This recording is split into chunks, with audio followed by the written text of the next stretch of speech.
These were the great reformers, but unfortunately their efforts only lasted for a century or a century and a half. Their effort had some influence, but it was soon pushed off and forgotten by ideas such as the Enlightenment, rationalism, scientism, and materialism. After the materialism came the Epicureanism or the hedonism, and other isms. The dawn of the ideology had begun.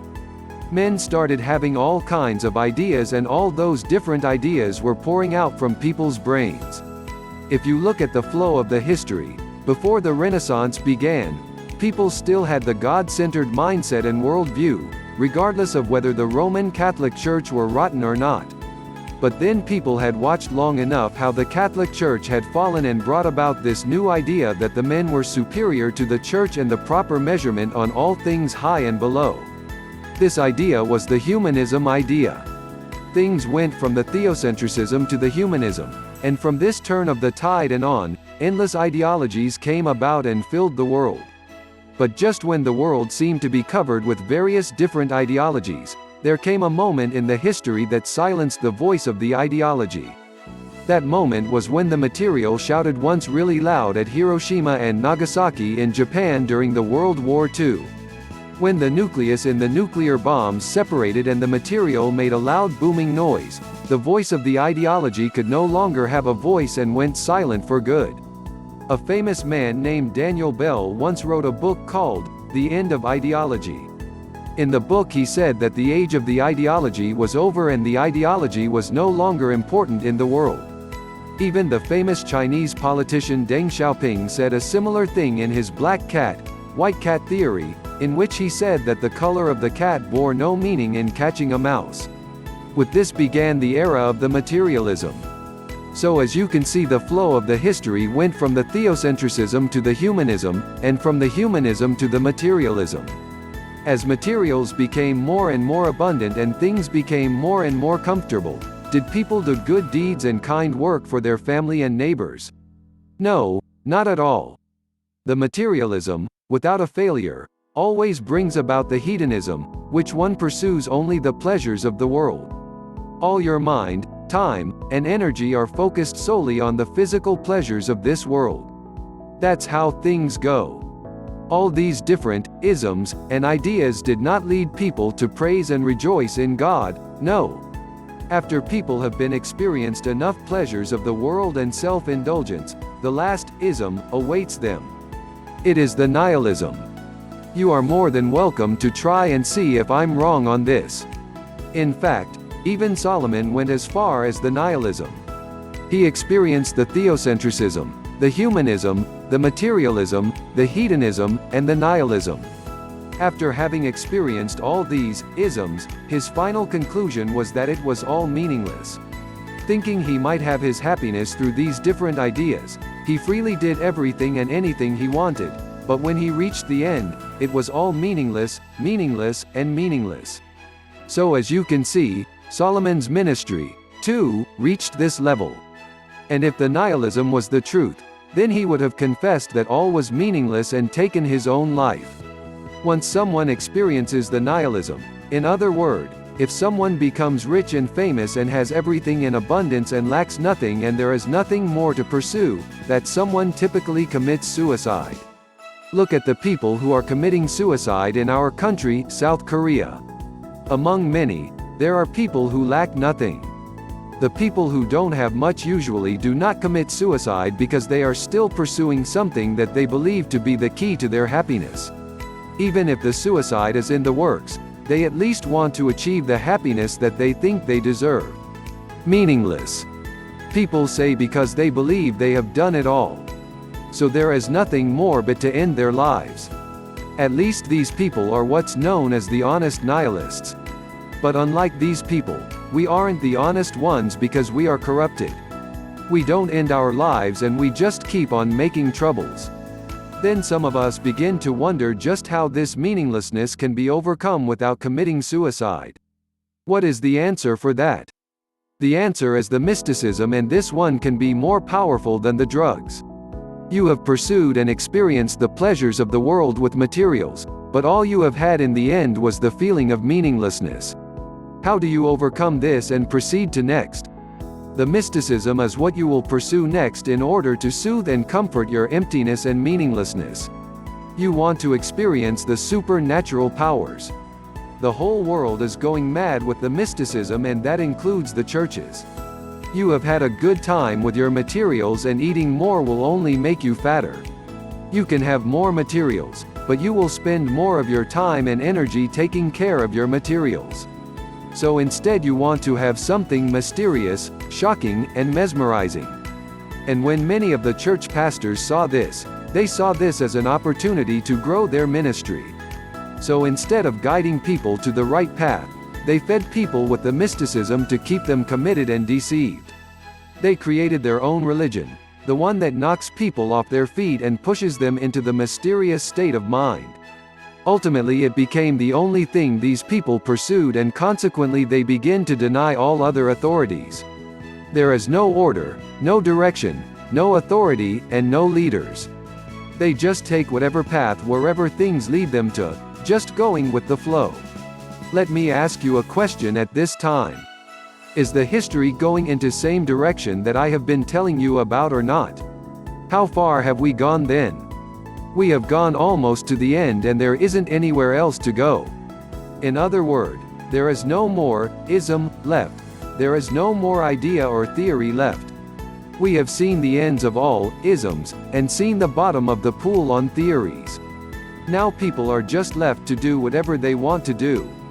That's the world we live in now. There is nothing that will hold you back, no authority to guide you, lead you, and if necessary, stop you. In the old days, if someone was inappropriate or wrong, and was judged and deemed to be a heresy, that person could be put to death or excommunicated from the church. Nowadays if someone is judged and deemed to be a heresy, the very next step that person takes me creating a new church denomination on their own. It really happens. Everyone just does what he or she sees it fit. In the old days, the church had the authority to excommunicate those deemed unholy and unchristian-like. In the modern days, though, it is not even something one can imagine, but only wishes that it did. Nowadays if someone is excommunicated from a church, he or she just goes to a different church down the road. If someone like this came to your church, people like David would have remained silent. In reality, though, if someone like this moves to a different church, the church throws a welcome party. So like I said, this cannot be persuaded, nor stopped, nor avoided, nor handled, nor managed. But not all is lost, and even now if we really wanted to turn from the wickedness and be on the right path, we could. Oh, we so could. This, however, is not an issue which is lightly considered. We have to take this issue and examine it rather clearly and objectively. Is it okay for the modern churches to keep going down the path they are set upon? Again, the bigger issue is that there is no man to do God's work. There is no man who will see the issues we have on our hands, realize the cold truth of it, and take charge in fixing the issues in the churches. Even now God is trying to have someone to do his work, but there is no one who has faithfully and truthfully dedicated himself to God. All people are interested in these days is not what they can do for God, but what they can gain by using God. So they spend time praying and fasting endlessly to get what they want. God's person cannot be prepared this way. It is the same as it was then as it is now. No one truly dedicates herself to God, but what is more serious is that babies aren't being born, or even if they are, only 1 or 2 babies is born in a household. The only child is so precious that the child cannot be dedicated to do God's hard and difficult work, like the missionary work. When the GDP, gross domestic product, was in between $2,000 and $3,000 in my country, there were plenty of people who were willing to become missionaries. Now that people are living well and in comfort, they don't want to go work in the hard and difficult foreign lands. They all want to have a big, successful ministry. They don't want to dedicate their lives to God and become the missionaries. And even if they go, they do not go with such an intention that they will die and bury their bones in the foreign lands. No. When they go, they typically go out for about 4 to 5 years, receiving funds via the sponsorship. They also work as a tour guide, take some pictures here and there, and write some status update reports to the sponsor churches. Then when their time is up, they slip into countries like the US or the Britain and settle there, using their children's education as an excuse. That is the current address of where the Korean missionaries are. No one truthfully dedicates his life to God. It is just rare to find someone who has truthfully dedicated himself to God. Things aren't any different at the bigger churches that I have been to. The churches that have thousands of people in regular attendance are same. Other than the fact that lots of people are gathered, the quality of their lives and how undedicated they all are remain the same as anywhere else. These big churches draw people because people wonder if there is something special at the church due to the large size of the congregation, but the inner aspect is the same. They just seek the ways to do well and be blessed in this world and hope that God will take their souls when death comes. Other than that, no one dedicates themselves, nor their lives. Also, can anyone simply dedicate himself to God and God can use the person? No way. That is a lie that the guest speakers at your churches have fed you and your fellow Christians. They come and tell you that God can do wonders and great things using just a dried stick, but can He really? There are plenty of sticks at a local hardware store. What then? I understand what these people are referring to, you know, a plain stick like plan somebody, anybody. God simply cannot take anybody to do His work. He can never do that.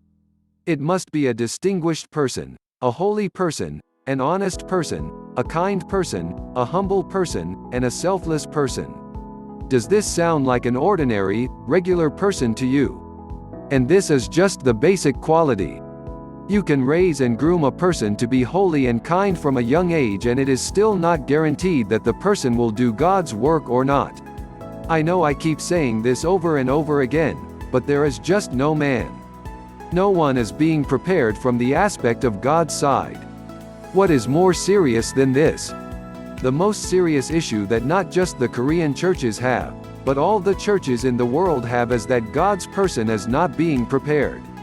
Generally speaking, when we talk about a belonging, if I create something, that something belongs to me. It's my belonging. If I pay for something, then what I paid for is my belonging. And if I receive something as a gift, then that something becomes my belonging. These are the three ways of making something my own, but something like a personality is an exception to these rules. A personality does not become yours even if you create one, give birth to it. Does your child become yours because you give birth to your child? No. Even if you pay, a personality does not become yours.